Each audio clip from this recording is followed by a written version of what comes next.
This is E&P Reports, a vodcast from Editor and Publisher magazine, the authoritative voice of news media since 1884, serving newspapers, broadcast, digital, and all forms of news publishing. And warm greetings once again. Mike Blinder, publisher of E&P Magazine. As always, we kick off by urging those on podcast platforms to please follow. Those that choose to watch the video version on our YouTube channel, please engage with the subscribe mechanism below. Smash that bell to the right. You'll get an update each and every time we upload a new episode of this weekly vodcast series we dedicate to news publishing we call E&P Reports. Journalists have faced obstacles in their pursuit of truth, but in recent years, a troubling trend has emerged, and we're all aware of this. Government-imposed gag rules. These restrictions often enforced through public information offices or direct bans on communication limit transparency. That is E&P's position. And today, we're going to dive into this critical issue with two experts. We're lucky to have both on the program today. Kathryn Foxhall, I have you listed as a veteran journalist. Let me do this, Kathryn. We have a tradition here at E&P. Since we're so into reporting on AI, we actually ask now ChatGPT who the heck you are, and you tell us how it did. Are you ready? This is what ChatGPT says about you, Kathryn Foxhall. Okay, then. A veteran freelance journalist, longtime advocate for press freedom, particularly in the fight against government-imposed gag rules that restricts journalists' access to public employees. You spent decades reporting on health and government issues, including extensive work covering the Centers for Disease Control and Prevention. You've also been a vocal critic of the growing practice of requiring public employees to obtain approval before speaking to journalists, arguing that these restrictions amount to unconstitutional censorship. As this key point person, you are doing that for the Society of Professional Journalists. How did it do so far? Was it pretty accurate or not, Kathryn? That's fine. I like that. All right, you're good. Now our other guest is Frank LoMonte. Frank, if I may, can I read you your profile on ChatGPT, and you can tell us fire away. I'm very curious. You are senior counsel at CNN and a leading expert in First Amendment law, press freedom, and government transparency. You spent your career advocating for the rights of journalists and the public to access government information, particularly in cases involving censorship and gag rules, thus being on the program today. Before joining CNN, you serve as director of the Breacher Center for Freedom of Information at the University of Florida. You have published influential legal research, including the 2019 White Paper on Gag Rules. You're a co-chair of the Free Speech and Free Press Committee of the American Bar Association Sector of Civil Rights and Social Justice. And you didn't do this, but we've had on this program Mickey Osterreicher, General Counsel of the NPPA. Do you know Mickey? I'm curious. Very well. We've done a lot of work together over the years. I was about to say, because you guys kind of parallel. Well, both of you are here to discuss a very important issue, which are gag rules. And I want to have your impression, your thoughts, your predictions, and all that and more. But if I may tease our audience, hang in there. We're going to interview Frank and Kathryn on the backside of this message.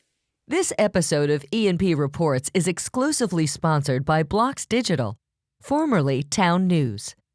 Even though the name has changed, their commitment to the media industry is as strong as ever. Blocks Digital is now even better positioned to deliver integrated solutions like content management, audience development, advertising revenue, video management, and more. Join the over 2,000 news publishers worldwide that power their ongoing digital transformation with Blocks Digital, serving over 141 million monthly users who view over 6.5 billion pages of content each year. You can trust Blocks Digital to empower you, to connect you at scale with the community you need to reach. Blocks Digital, formerly Town News, now reimagined to help meet the news publishing challenges of tomorrow and beyond. Learn more at blocksdigital.com. All right, let's kick off with Frank, if we may. Your research has highlighted the legal and constitutional issues surrounding gag rules. Treat me like I'm a 3-year-old, okay? Break down how these restrictions violate the First Amendment. Give me that Axios bulleted, elevator pitch. Yeah, no, it's a great, and no 3-year-old version needed here. Everybody needs First Amendment 101. There's lots of confusion and misunderstanding out there about what is and is not covered by the First Amendment these days, and just a lot of bad information. And when I was at the University of Florida, wearing my legal researcher hat at the, as you mentioned, at the Breckner Center at UF, I kind of threw my door open to my journalist friends and my lawyer friends, and I asked them, tell me what problem I could throw some legal muscle at. What are your pain points as a news organization that is getting between you and the information that you most need? And I will say, overwhelmingly, people came back with that exact pain point. They said, nobody at any of the agencies that we cover will talk to us anymore. And that was just one generation old, that, there used to be in the 70s and the 80s, you could take your little spiral notepad and your little tape recorder, and you could walk around inside of the US Department of Ed or inside your local school superintendent's office and just knock on people's doors and plop down on their couches and ask them the questions that you wanted to ask. And that's how you uncovered stories. But there's no more of that anymore. Everybody at agencies, from the Pentagon all the way down to the tiniest local police department, is afraid they'll get fired if they get caught talking. And so I thought, well, that's really interesting, because there's a very rich body of case law out there, including from the US Supreme Court, that says that you don't surrender all your First Amendment rights when you take a government paycheck. So how can these two things coexist with each other? How is it possible to have all these rules and policies on the books at agencies around the country up against those decades worth of case law? And the answer is, it is not. It is not legal to do that. And in fact, in the times that people have actually taken it to a head, gone all the way through the courts have unanimously said, no, it goes too far to tell people they're not allowed to talk to the press. You can certainly say, don't give away confidential information that we've been entrusted, students' grades, or the uncompleted criminal investigations. But it goes too far to say, don't talk to the press anytime about anything. All right, so we got the legal eagle on the program. Let's swivel over to Kathryn. Kathryn, I hope you don't mind me calling you the receptacle, but it seems like you've been tasked by the SPJ, Society for Professional Journalists, to collect specific information on how journalists are affected by gag rules. And we helped you amplify that message recently through E&P's newsletters and what have you. Can you share some of the most concerning trends you've been seeing from this information that's coming your way now? Well, this trend started over 40 years ago, and we have links that we put on the editorial we put on your site, with insider saying, confirming that this happened. Although the reporters were seeing it happen, we didn't know the the insiders' versions, and they were telling us it started in the Reagan administration. It got worse and worse because there was no pushback. The journalists didn't push back. That was my experience on the federal level completely. And now, of course, it's all across the country, all kinds of offices.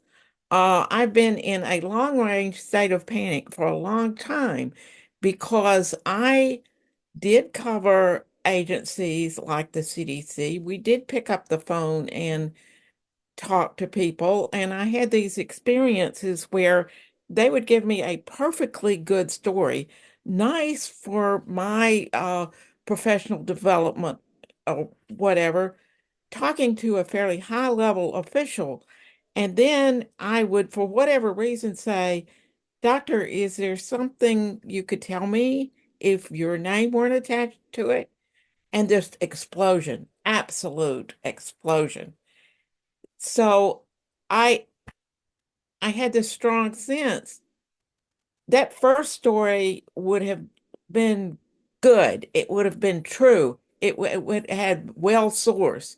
It would be the ugliest, deadliest piece of propaganda that you can imagine. I mean, I was shaken by it at the time. I'm still shaken. So, uh, to a huge extent, journalists haven't fought this, and it has gotten worse over the decades. We haven't fought it because we do get stories, and we think they are the stories. But because of these rules, you often can't talk to employees confidentially, and we just don't know what is behind there. All right.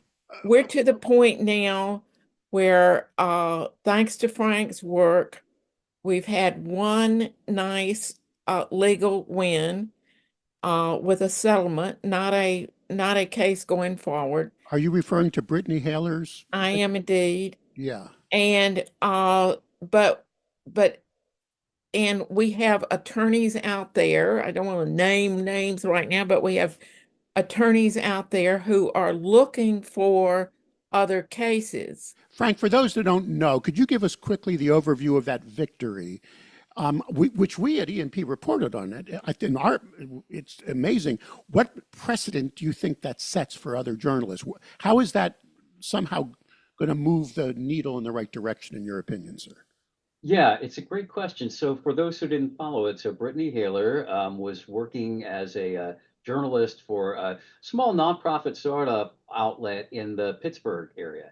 And she was providing really, really dogged coverage of persistent problems with the Allegheny County Jail in Pittsburgh, which had a history of people either dying or getting gravely ill that was being attributed to substandard medical care inside of the jail.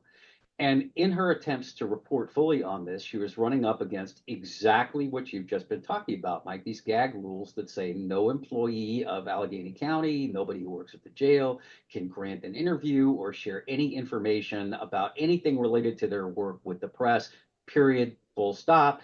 And so you're left as a journalist with just, the canned press release that some spokesperson provides to you, which is not at all insightful about what's really going on in a troubled correctional facility like that. And she was unsatisfied with that. And fortunately, through Society of Professional Journalists, got connected with Kathryn, who put her in touch with the legal clinic at Yale Law School, which has an Right. excellent First Amendment law clinic that will take cases free of charge. They filed suit in U.S. District Court, relying on this body of precedent that we've mentioned that is out there, but that everybody seems to be oblivious of, but is very forceful and is unanimous, but is widely ignored.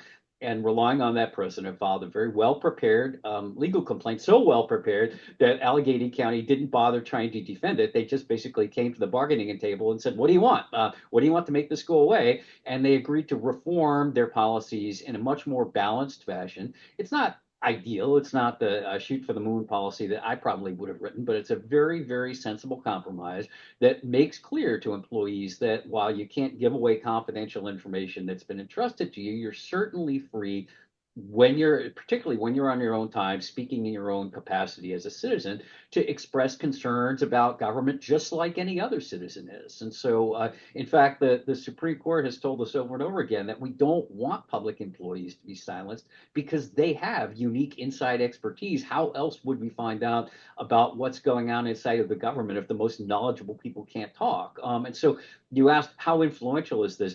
It's not as influential as a court victory, obviously. The Of gold course. standard would be get all the way to the Supreme Court and get a ruling, or failing that, from one of the regional federal appeals courts. That's very powerful because that's one step removed from the Supreme Court.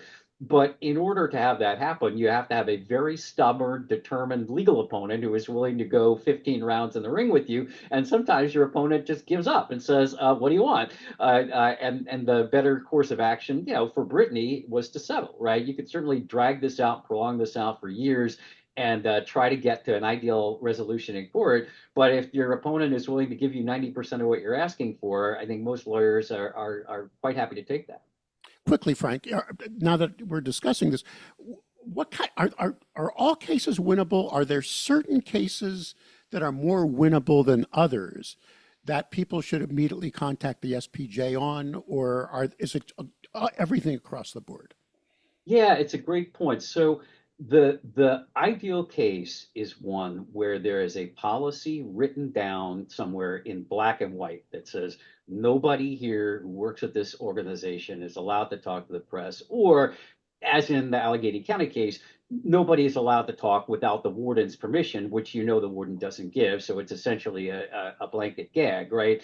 The ones that are the harder to challenge, and I say this wearing my litigator hat, is when it's not really a rule or a regulation, but it's just water cooler chat. And that happens too, right? There's plenty of workplaces where on paper, the policy looks great. Like the Chicago Police Department is one of those. Chicago Police Department on paper has a policy that's perfectly fine, I think is aligned with prevailing First Amendment principles, but around the water cooler, it's kind of widely known that if you show up in the media without getting permission, you'll be in trouble, whatever that means. And so there's lots of agencies where the policy on paper, I think, is legally compliant, but it's not well honored in practice. And that's just a lot harder to challenge, right? Because you file a lawsuit and you say, this organization is violating the free speech rights of its employees. What do? They walk in with the written policy and they say, what are you talking about? We have this perfectly constitutional policy that we vetted 6 ways to Sunday that we know is compliant with the First Amendment. So those are harder to challenge for sure. But the takeaway from that is what I always tell people when you're a journalist and you're running up against one of these claims that nobody here is allowed to talk, nobody here is allowed to talk, go into reporting mode about that. Ask to see the policy, ask to see the rule, ask to see the handbook. Good Because advice. Yes. sometimes you find out it doesn't really exist at all. It's just water cooler chit chat. Or sometimes you find out it's better than people think it is, as in the case of Chicago, right? I mean, that would be honestly a really good public service for somebody to do that story in Chicago and say, you work for the Chicago Police Department? Have you been told around the water cooler you can't talk to the press? That's not what the handbook says. Here it is.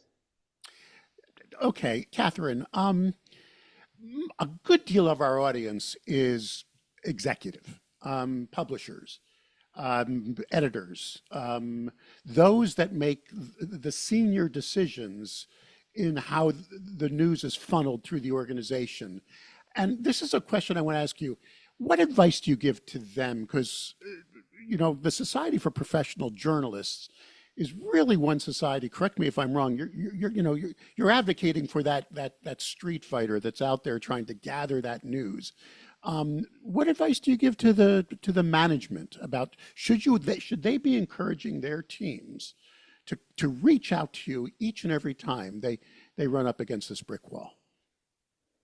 I think, and of course, the reporter could bring the case, but the news outlet itself could bring the case. Right.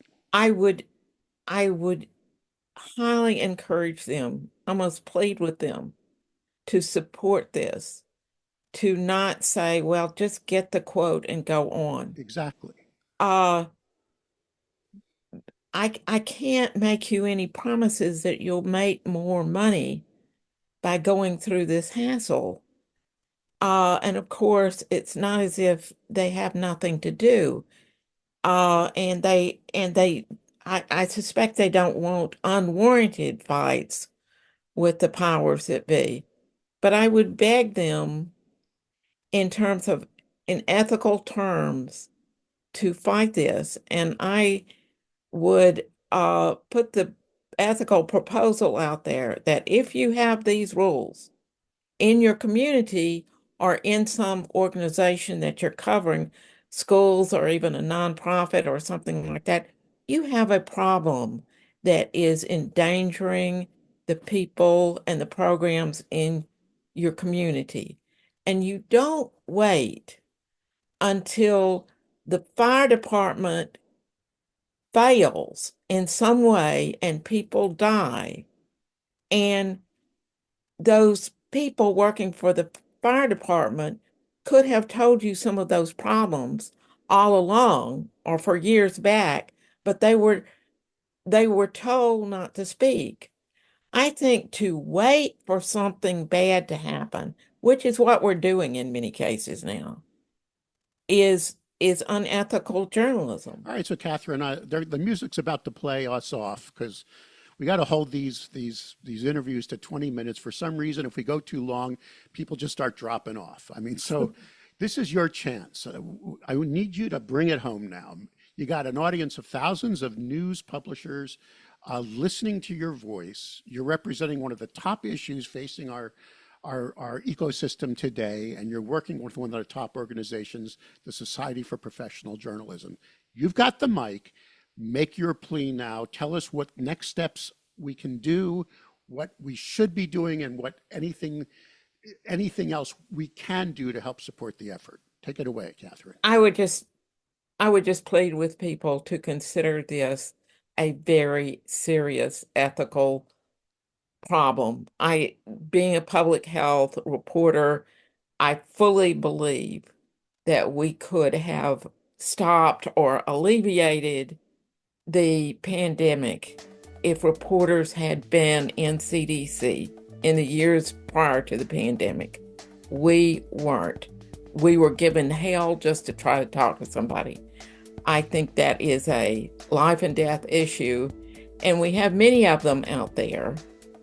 So if an editor, publisher, whatever, is just trying like hell to get the next issue out, I've been there. I mean, it's like just working as hard as you can to get what you see. I plead with you to make this an ethical issue, to do everything you can to ensure that you're hearing and seeing what's really out there, because people could die, programs could, structures could fold, because we're not really there. We may be getting good stuff, but we're not really there with 50,000 people in the Department of Health and Human Services banned from talking to us, and likewise across the country. Kathryn Foxhall, veteran journalist and point person for the SPJ's initiative on gag rules. Frank LoMonte, senior counsel at CNN and a prominent First Amendment attorney. We thank you both for your valuable time and, most importantly, for keeping up the good fight. Stay in touch with us at E&P. Keep us up to date on what's going on. We'll help amplify your message. Thanks to you both. Thank you, Mike.